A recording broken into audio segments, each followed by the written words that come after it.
Muy bien. A ver, ¿quién leyó algo del apunte?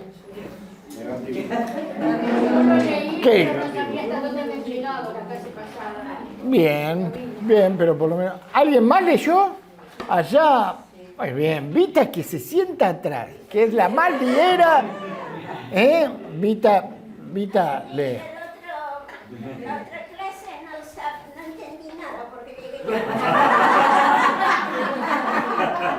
Eso habla bien del profesor, Habla bien del profesor. No, porque yo empecé, cuando estaba empezando, ya no sabía dónde estaba. Bueno, cualquier cosa vos preguntás. Levanta la mano, se levanta la mano y dice, no entendemos nada. Bueno, vamos a arrancar en donde dice fecha de la carta. Y fuera de broma, si alguien no entiende, no hagamos la gran Vita. Si no, preguntamos. Dice, se estima, esto que les voy a leer no está en el apunte. Así que lo leo por acá. Después, en todo caso, yo se los actualizo. Dice, se estima una fecha de composición no posterior a la década del 90 después de Cristo. Lo que encajaría con el testimonio de los padres de la Iglesia en cuanto a que poco antes del 67 antes de Cristo, Juan salió de Jerusalén juntos con otros cristianos antes de la destrucción de la ciudad a manos de Roma. Ustedes saben que Roma fue destruida en el año 70 Jerusalén fue destruida en el año 70 por los romanos. Juan estaba allí como pastor en Jerusalén, pero antes del año 70, en el 67, se calcula que salió de Roma, salió de Jerusalén para irse a la ciudad de Éfeso, ¿sí? Y trabajar su ministerio allá. Supuestamente Juan reinició su ministerio apostólico en las afueras de la gran, pero sumamente idólatra ciudad de Éfeso, que es la moderna Turquía occidental. La verdad quise imprimirles un mapa para traerle y mostrarle, pero no me lo hacían. Me dormí y no me lo hacían ayer para tenerlo hoy. Probablemente escribió Primera Juan en algún momento del último tercio del siglo I, como un líder respetado de la fe, quizás dirigía las iglesias de la región. Entre esas iglesias, podrían haber estado las congregaciones de las ciudades mencionadas junto a Éfeso en los capítulos iniciales de Apocalipsis. O sea, las iglesias a las que Juan escribe cuando le hace las cartas al Apocalipsis, ¿se acuerdan? Que son las iglesias de Esmirna, Pérgamo, Tiatira, Sardis, Filadelfia y Laodicea. Y también le escribe a Éfeso. Acá sí ya lo tienen en el apunte. Juan vivió en Éfeso durante varios años, pero en algún momento del reinado de Domiciano, que reinó entre el 81 y el 96, sufrió el destierro a la isla de Patmos. Cuando el emperador Nerva llega al poder, Nerva reinó del 96 al 98, se le permitió regresar a Éfeso, donde murió al principio del reinado del emperador Trajano, quien estuvo también en el poder desde el 98 al 117. En general se sostiene la teoría de la fecha tardía. O sea, acá quiero aclarar algo.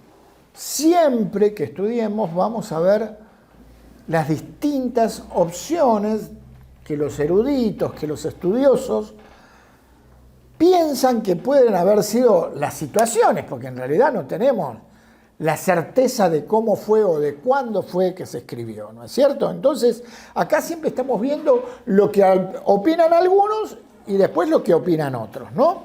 Entonces, acá este autor está diciendo, en general se sostiene la teoría de la fecha tardía después del destierro de Patmos y además que fue escrita después del Evangelio, porque de esta manera se entiende mejor mientras ejercía su ministerio en Éfeso con relación a las iglesias de Asia Menor. Y nuestro Pedro pone una conclusión, ¿no? La fecha generalmente adaptada para la composición del Evangelio es el año 80 después de Cristo, en Éfeso, antes del destierro. Las cartas, por su parte, algunos creen, fueron posteriores hacia el final de su vida y fueron escritas en Éfeso. Parecería que fue el orden más lógico. Sin embargo, es difícil dar con cierta precisión una opinión sobre la fecha de confección de la carta. Ahora yo les pregunto, a los que ya están de mucho tiempo, de acuerdo a lo que estamos estudiando, a lo que venimos estudiando, al parámetro de la clase de Biblia que fijó nuestro maestro Pedro, ¿no es cierto? ¿Estaríamos de acuerdo con esto que dice? Chan. Yo tenía entendido de que el apóstol murió en Patmos, no en Éfeso. No, se sabe que murió en Éfeso. Se sabe que murió en Éfeso. Pero con respecto a lo que venimos estudiando, ¿cómo venimos estudiando el Nuevo Testamento? En forma cronológica. ¿Coincide con esto? Coincide con que fue escrita antes de Apocalipsis, por lo menos. No, acá decía que fue escrito después. Claro. Entonces, claro, estaría en contra de lo que nosotros estamos diciendo. Por eso les quería hacer pensar. Nosotros venimos estudiando el Nuevo Testamento en forma cronológica. Y esto está diciendo que que primero fue el Evangelio, después el Apocalipsis, que las cartas vendrían a apoyar el Evangelio. Pero la realidad es que hay más pruebas de que fue exactamente al revés, que es como estamos estudiando. Por eso acá dice, no obstante, debemos considerar otra posibilidad. La fecha más tardía para la composición del Evangelio es, según el testimonio de Irineo y de Jerónimo, es en el año 98. Tempranamente en el siglo IV, según el obispo Epifanio, este fue un Epifanio de Salamina, un chipriota que fue un escritor considerado padre de la Iglesia y defensor de la ortodoxia cristiana. Según Epifanio, afirmó de una forma más precisa que Juan no escribió sino hasta después de su regreso a Patmos, cuando tenía más de 90 años. No escribió el Evangelio, el Evangelio. Es bueno recordar, afirma Samuel Pérez Milios, este es un predicador, un teólogo contemporáneo español, en su comentario exegético al Nuevo Testamento, que en el Nuevo Testamento los evangelios no fueron los primeros escritos. Luego de iniciarse en Jerusalén la evangelización del mundo, entre los años 34 y 60 aproximadamente, las iglesias crecieron en todo el Imperio Romano. Durante el primer período, la enseñanza bíblica era sobre todo, al principio, una transmisión oral de las verdades esenciales de la fe cristiana. La doctrina se enseñaba a los creyentes por los apóstoles o sus compañeros de ministerio. En ese tiempo fueron surgiendo problemas naturales de la falta de formación profunda en los creyentes que les permitiese afirmar la fe y rebatir las distintas herejías, que más o menos eran intensas, lo que provocó enfrentar esos problemas mediante epístolas o cartas, escritas por los apóstoles o compañeros de estos, que fueron dirigidas a las congregaciones o lugares concretos, o también a líderes orientándolos en cuanto a la doctrina apostólica y a las decisiones y formas de actuar. Estos escritos aparecieron desde el año 50. Y se supone que la primera fue la Carta de Gálatas, escrita por el apóstol Pablo, hasta fines del siglo I. Y entre estos escritos están las cartas de Juan. A ver, ¿se entendió bien? lo que expliqué. Antes, al principio de la iglesia, la enseñanza era oral. Era lo que le enseñaban oralmente, lo que se hablaba porque no había escritos. Y como empezaron a surgir problemas en la iglesia, parece que fuera la iglesia de hoy, ¿no? Empezaron a surgir problemas, aquellos que eran los apóstoles, aquellos que llevaban la enseñanza, empezaron a escribir cartas. Así empezó el apóstol Pablo con la carta a los Gálatas, y así escribió Pedro, así escribió Judas, así escribió Juan, también estas cartas que se llaman pastorales. Ustedes saben que la carta de Juan, la carta de Pedro o la carta misma de Judas se les llaman pastorales porque tienen una enseñanza pastoral de dirigir a aquellos que estaban en la iglesia. ¿Sí? ¿Se entiende? Sí. Ahora, de cualquier manera, qué importante la enseñanza oral. Qué importante lo que nosotros transmitimos a nuestros hijos, a nuestros nietos ahora, de lo que el Señor nos dio a nosotros. Más allá de que uno enseñe con la palabra, también tiene que enseñar con la voz y repetir aquella enseñanza oral. Cada vez aprendemos menos textos de memoria, ¿no es cierto? Cada vez nos pasa eso más. Pero tenemos que hacerlo. Tenemos que transmitir esta enseñanza oral a su vez mientras transmitimos la enseñanza escrita. ¿Amén? Amén. Los evangelios fueron apreciados hacia fines de este período, obedeciendo a las necesidades de registrar el ministerio terrenal, la muerte en la cruz, sepultura y resurrección y glorificación de Jesús. Pero no tanto como esbozos históricos, sino esencialmente como una respuesta a la pregunta: ¿quién es Jesús? La cristología o doctrina de Cristo se presenta desde el punto de vista histórico, que afirma hechos, lugares y se hace coincidir con las fechas concretas y determinadas. Estos escritos cierran el canon del Nuevo Testamento. Entre los evangelios, el de Juan ha sido colocado en el último lugar. El contenido cristológico y el elevado nivel del mismo hace pensar con mucha firmeza que no solo fue el último de los evangelios, sino probablemente fue el último escrito del apóstol y con muchas posibilidades el último del Nuevo Testamento. Acá está hablando de que Juan, el evangelio de Juan, no las cartas, fue escrito último de todos, incluso después que el Apocalipsis. ¿Se entiende? Así que ahí tenemos que ver si el año que viene hacemos el Apocalipsis o el Evangelio de Juan. Para que el apóstol a los 90 años podía recordar todo lo que sucedió y escribió Juan, el libro de Juan, que tenía muy excelente memoria.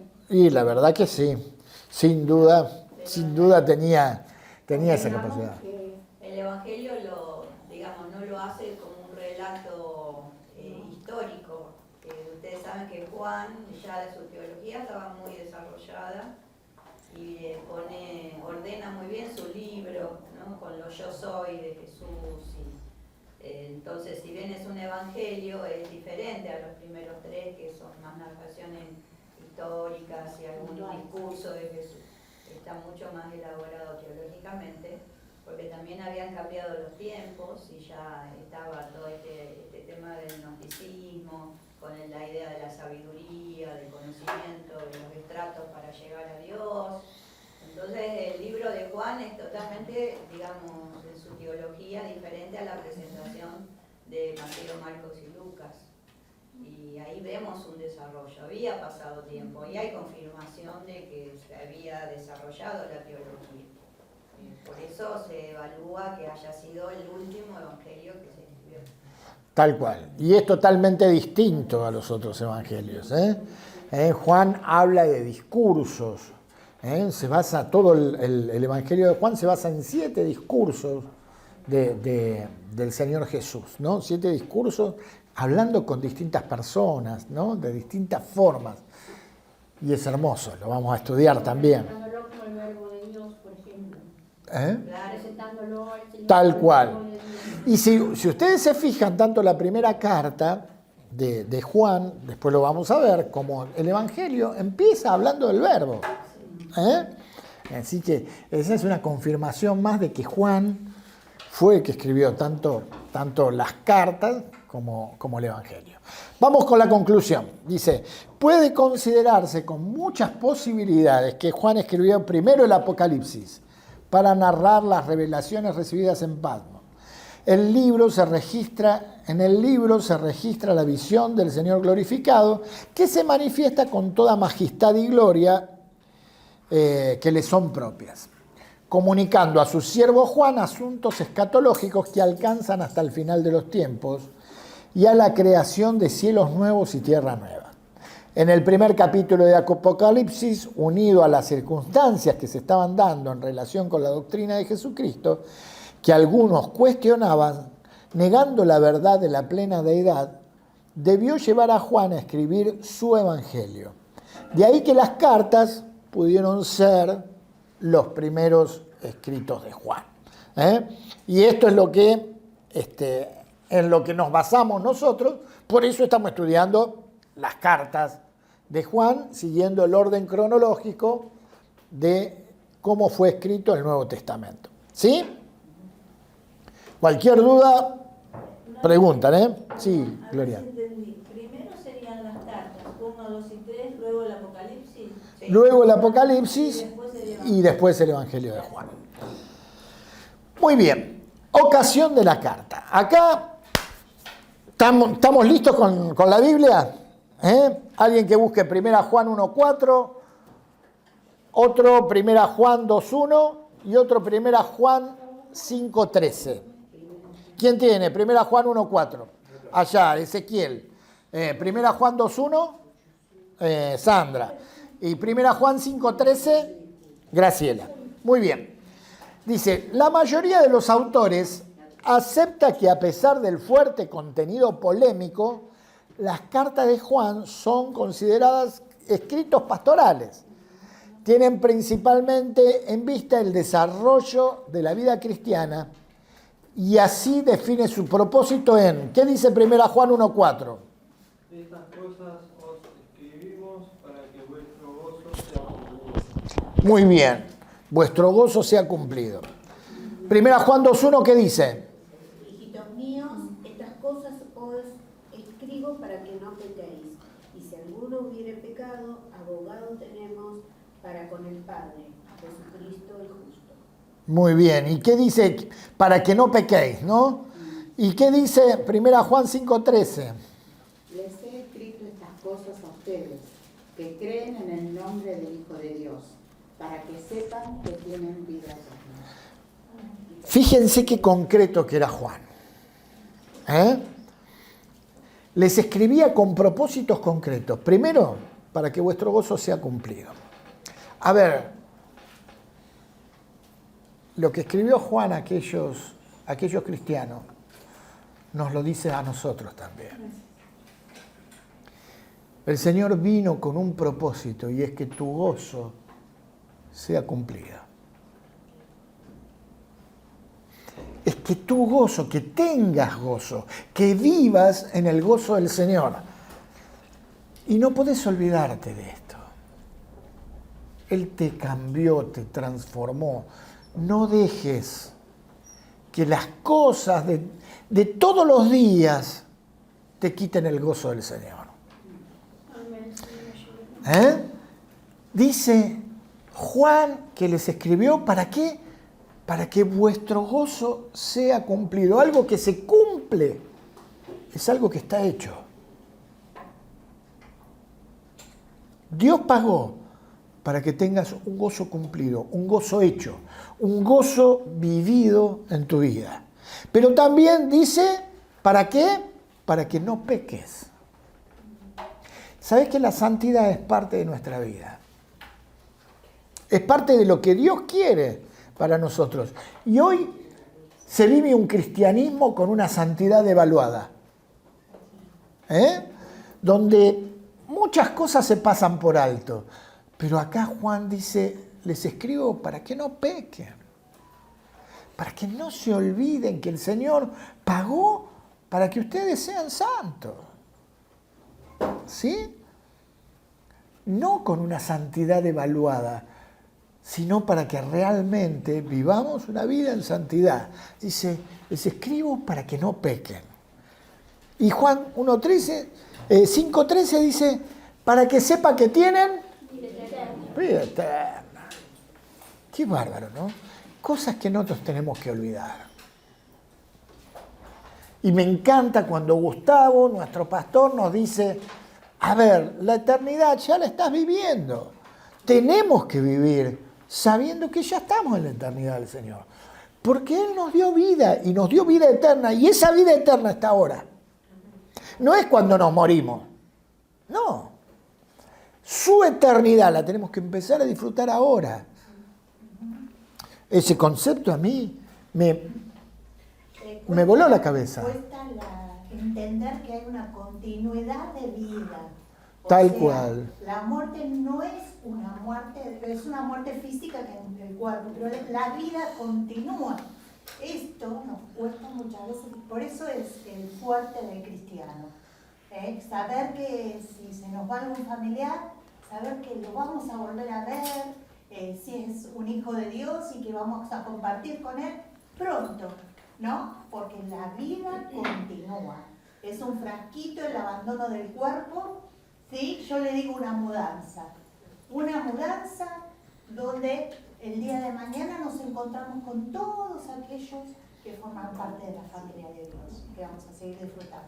Cosas para recordar, para tener en cuenta como forma de vida, que vuestro gozo sea cumplido, vivir con el gozo del Señor, para no pecar, cuidarnos, vivir en santidad, para que sepáis que tenés vida eterna, gozo, santidad, seguridad, son las cualidades cristianas que Juan desea ver en su grey, la congregación fieles de los cristianos, cosas que tenemos que tener nosotros hoy también. Como dijo el comentarista, un comentarista, la primera carta es una obra maestra de la edificación. Ese fue el comentarista Findline. Bueno, así,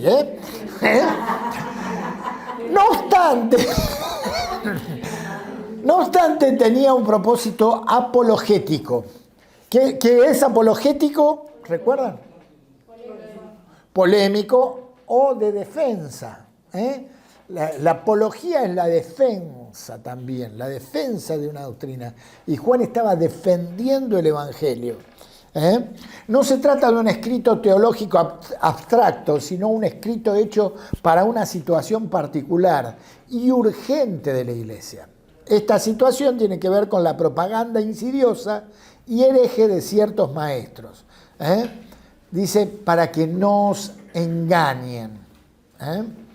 Evidentemente, la profecía del apóstol Pablo, hecha a los ancianos de Éfeso, en Hechos 20, del 29 al 30, y repetida a Timoteo sobre los lobos rapaces, se había hecho realidad.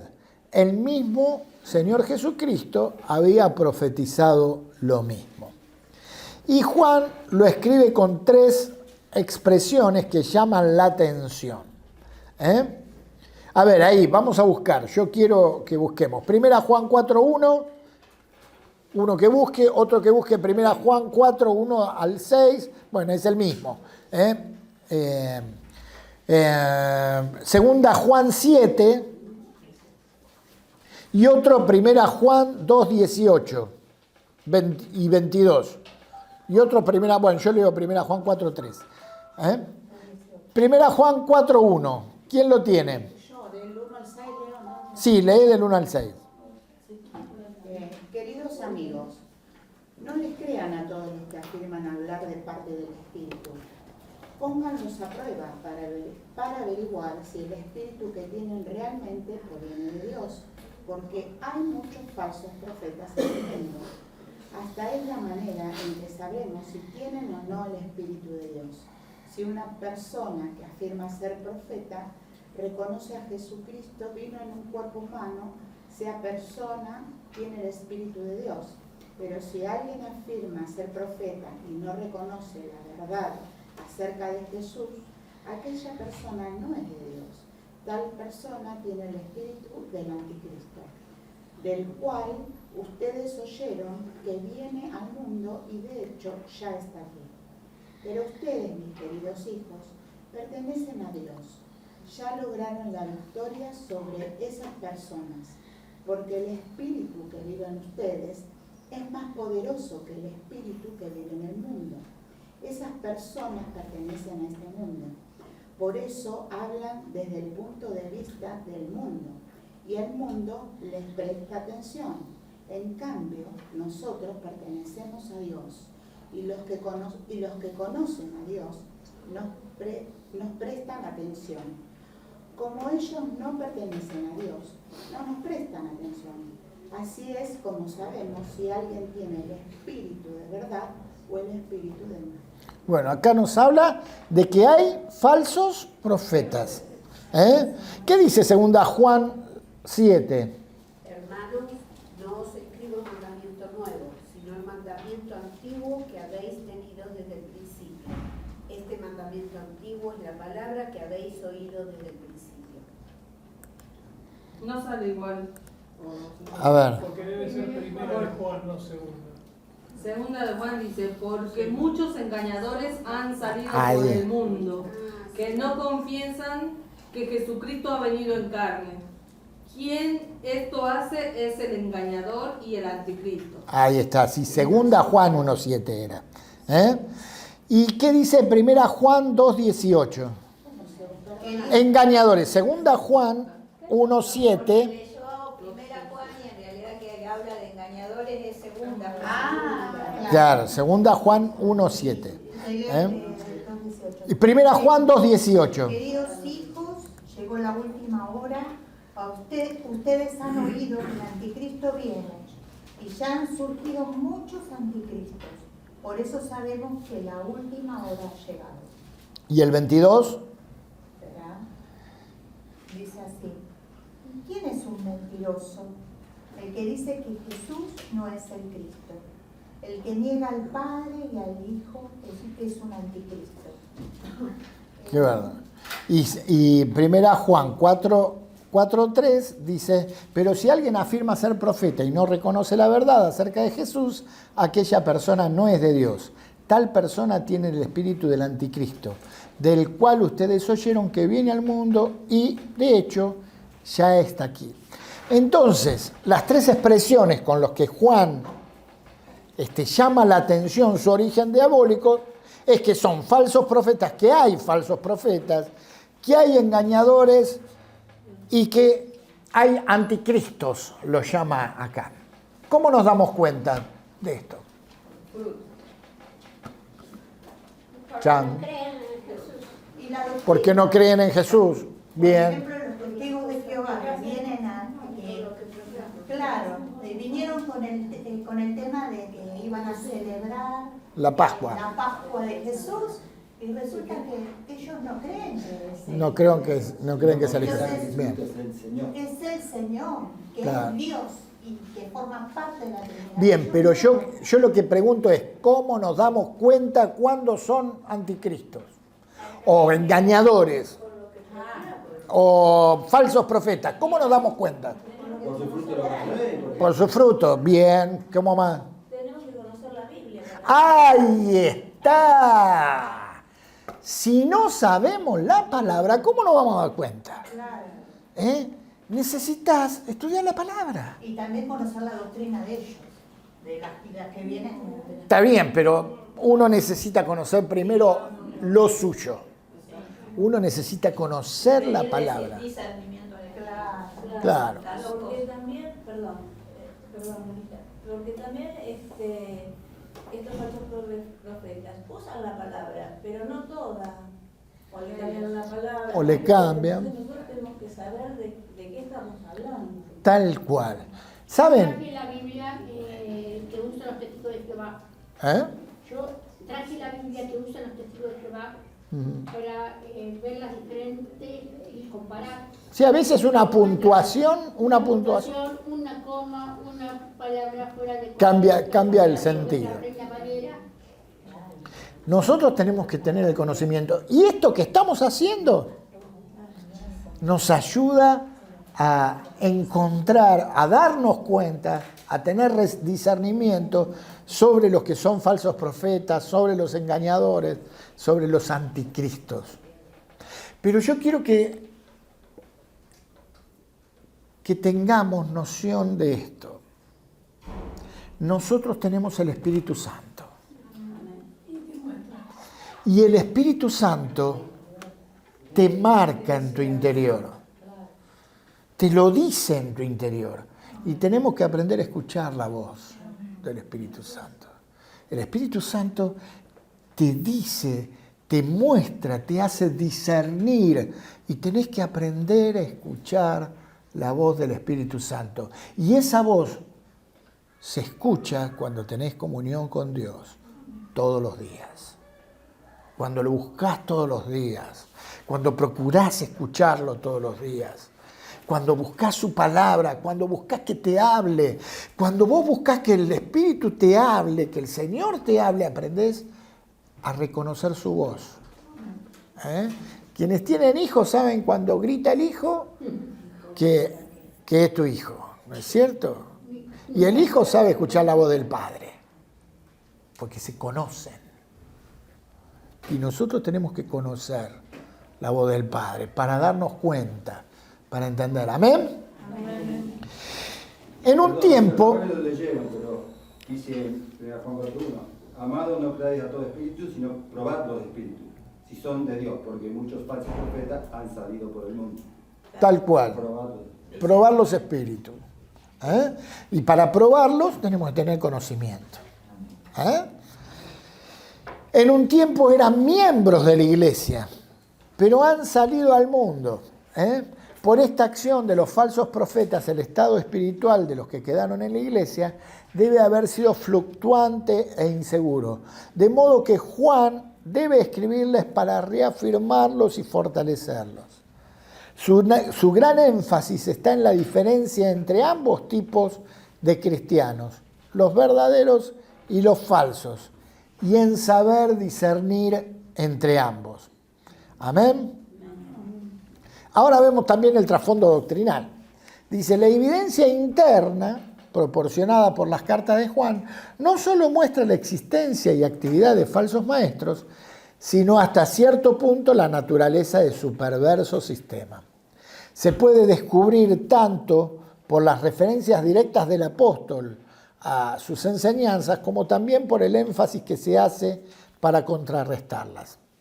En este doble contexto muestra que el error de estos herejes era teológico, y ahí nos da los pasajes, y también era un error ético. Y ahora vamos a ver el error teológico, y ahí lo leyeron antes, lo leíste en 2 Juan 7. Léelo de nuevo. Te compliqué. Porque muchos engañadores han salido por el mundo, que no confiesan que Jesucristo ha venido en carne. Quien esto hace es el engañador y el anticristo. Muy bien. El error teológico tenía que ver con la persona de Jesús. Negaban que Jesús fuera el Cristo. No negaban el mesianismo de Cristo, sino la encarnación de Cristo Jesús. Es decir, negaban que el Cristo había venido en carne. ¿Qué quiere decir? Ellos no decían que Jesús dejaba de ser el Mesías. Sí, es el Mesías, pero no es el Hijo de Dios. Bueno, ahí estaban los judíos. La gran parte de los judíos hoy... No, bueno, pero los judíos no lo veían a Cristo como Mesías. Estos falsos cristianos sí. Decían, sí, es el Mesías. En parte como lo que hacen los testigos de Jehová hoy. Dicen, sí, es el Salvador, pero no es el Hijo de Dios. Pero en la descripción de la herejía, después si tienen paciencia lo va a explicar bien. Sí. Qué era lo que creían ellos. respecto a esto de que Jesús no era el Cristo, ¿no? Ahora seguimos leyendo y después lo vamos. Sí, el error ético. Se nos dice explícitamente cuál era el error ético de los falsos maestros, pero su indiferencia es clara, su inferencia es clara. Las tres expresiones, si decimos, que la vemos en 1 Juan 6, 1 Juan 1.6, 1 Juan 1.8 y 1 Juan 1.8, 1.10, son una negación de la existencia del pecado en nuestras vidas o de que el pecado no tiene importancia, pues no interfiere en nuestra relación con Dios. Pero a los que piensan así, Juan les dice que son mentirosos, que se engañan a sí mismos o que quieren hacer mentiroso a Dios. Ese es el error ético. Y no obstante, el apóstol no se conforma con plantear su enseñanza por la negativa. La primera carta contiene tremendas afirmaciones positivas. En 1 Juan 1.5 dice, Dios es luz, y en 1 Juan 4.8 y 16, Dios es amor. Por lo tanto, la oscuridad del pecado y el odio son incompatibles con toda pretensión de conocer a Dios. Además, Jesucristo apareció para quitar el pecado y destruir las obras del diablo. Todo pecado es infracción de la ley y la justicia y es incompatible con el testimonio y conducta del cristiano. La carta expone con argumentos sucesivamente profundos y elaborados la necesidad ineludible de la justicia y el amor en los hijos de Dios. Y de alguna manera también la santidad. Amén. Amén. Bueno, y acá describe la herejía, lo que nos decía recién Nora, ¿no? De la evidencia interna surge que, si queremos identificar la herejía contra la que escribe Juan, debemos hallar un sistema que niegue que Jesús era el Hijo o el Cristo venido en carne y que considerase como indiferente la justicia y el amor. Algunos comentaristas han sostenido que esta doctrina es conocida como docetismo, que esta es la doctrina conocida como docetismo. Este nombre se deriva del verbo griego dokien, que significa parecer. Esta doctrina afirma que Jesús no era realmente un hombre, sino solo una apariencia. Fíjense que ya había pasado mucho tiempo, ¿no? Estamos hablando de la última parte del siglo I. El Señor ya había muerto. 40 años atrás había muerto. Y sí, o por ahí más. O por ahí más. Entonces empiezan a aparecer cosas impresionantes, ¿no? Como que el Señor Jesús no era realmente un hombre, sino solo una apariencia. Esta teoría sostenía que el cuerpo del Señor tomó al venir al mundo, que el cuerpo que el Señor tomó al venir al mundo era como un cuerpo fantasmal, no real. Era un cuerpo aparente, pero un análisis cuidadoso de los escritos del apóstol Juan muestra que lo que le interesa no es simplemente la realidad del cuerpo de Jesús, sino la relación entre Jesús humano y el Hijo o el Cristo divino. Todo esto ha llevado a la mayoría de los autores a identificar las herejías a las cuales se opone Juan con algunas de las vertientes del gnosticismo. Y ahí dice ver estudio 10 que sobre el gnosticismo, que en realidad no figura como estudio 10, pero después en los apuntes hay un estudio sobre el gnosticismo, que lo vamos a ver más adelante. Y un poquito vimos en el Proforme el año pasado, que otra vez los animamos a quienes se quieran incorporar al Proforme y formarse un poquito más. Es un lindo tiempo. con la enseñanza. Dice, las tradiciones más antiguas, En la página 145, perdón. 46. Aunque sea decir que es el 95. Esto es lo que yo decía, que es una escuela que se llega a Dios a través de distintos escalones que uno tiene que hacer a través del conocimiento. Por eso es gnosis, que quiere decir conocimiento.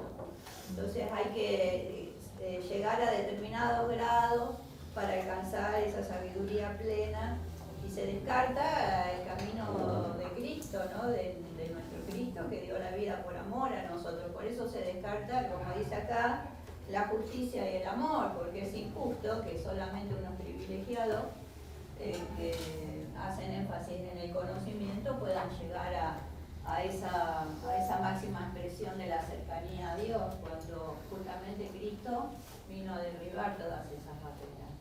Y es muy engañoso. Hasta el día de hoy tenemos algunos derivados de eso, como es la masonería, con rituales y todos distintos elementos que ellos consideran y llegan a esos grados de conocimiento que les da una sabiduría superior para no meterlos con Dios porque están realmente equivocados, ¿no? en esas cuestiones ocultas.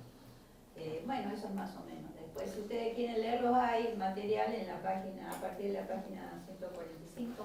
146. 146 habla del apéndice B, el gnosticismo. Así que si les interesa, lo pueden leer y cualquier duda. Ahí lo vamos a ver. La nueva era también es parte de esta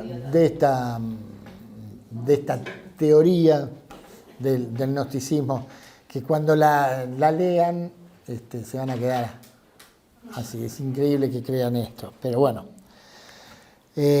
Las tradiciones, seguimos así avanzamos.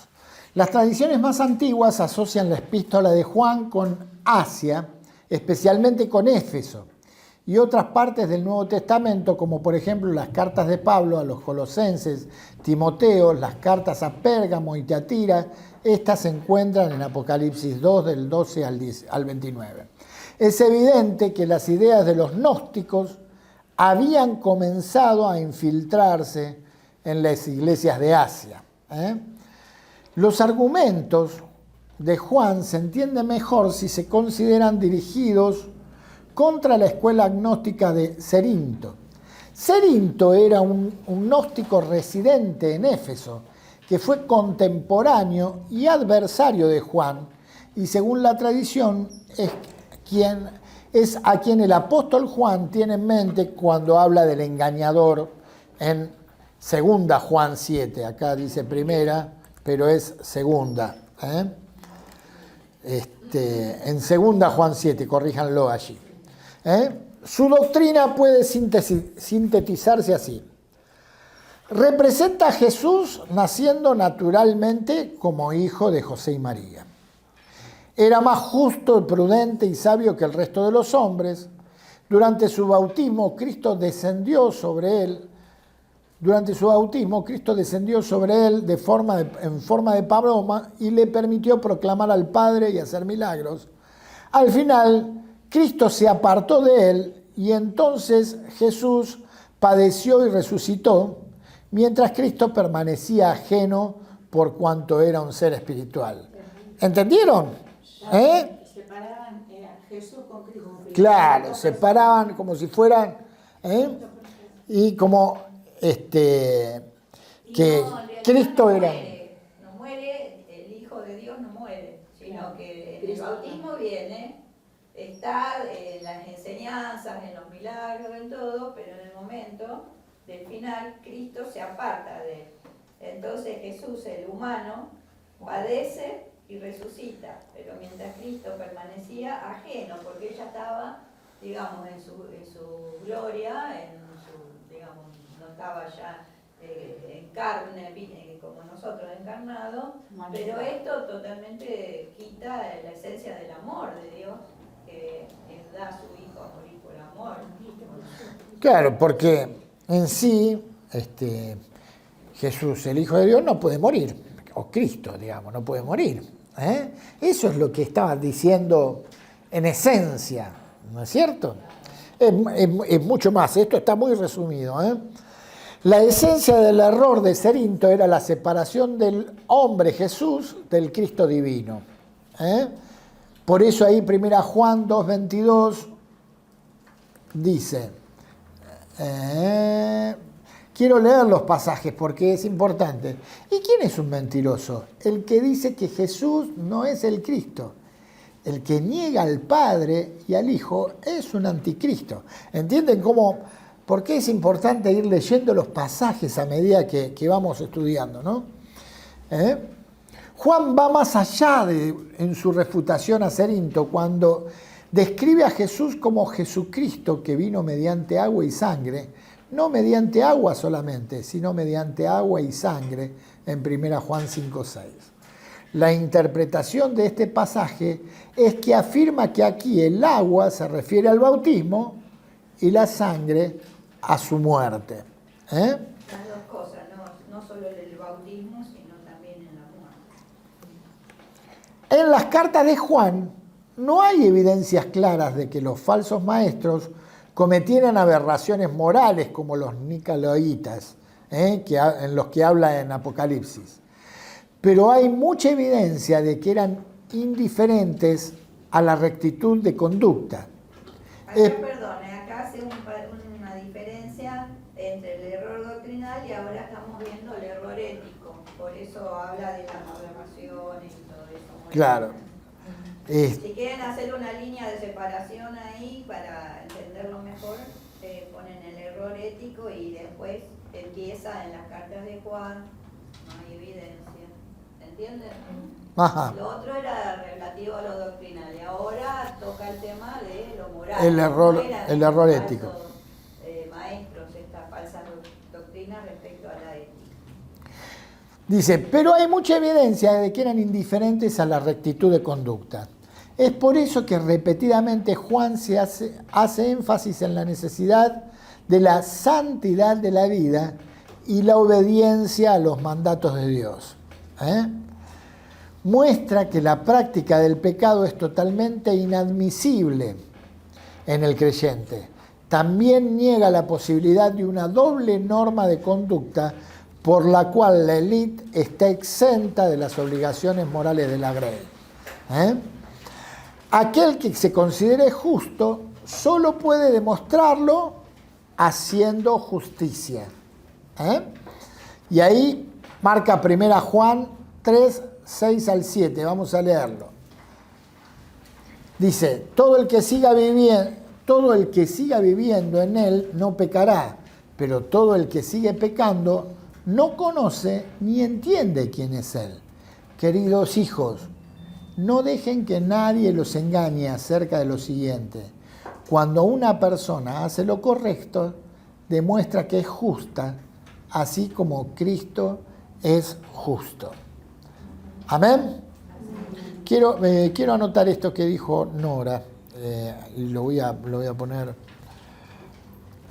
Acá en la Biblia de los testigos de Jehová, por ejemplo, el versículo 7 marca esa diferencia, porque dice, hijitos, no vaya a extraviaros nadie, el que ejecuta justicia es justo así como ese, no dice Jesús, como ese es justo. Claro. ¿Cómo le va mal? La expresión que no nombra a Jesús, como ese, fulano. Ajá. ¿Se entiende? Sí. Otra característica de los gnósticos, seguimos, otra característica de los gnósticos, incluyendo a Cerinto, parece haber sido su falta de amor. Los gnósticos dividían a los creyentes en dos clases.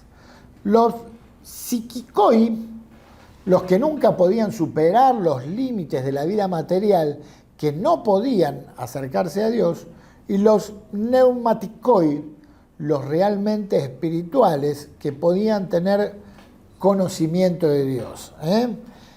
Acuérdense que pneumatikoi, esto viene de la palabra pneuma, que quiere decir espíritu. Pero los otros, ¿de dónde deriva? De la palabra psiquis.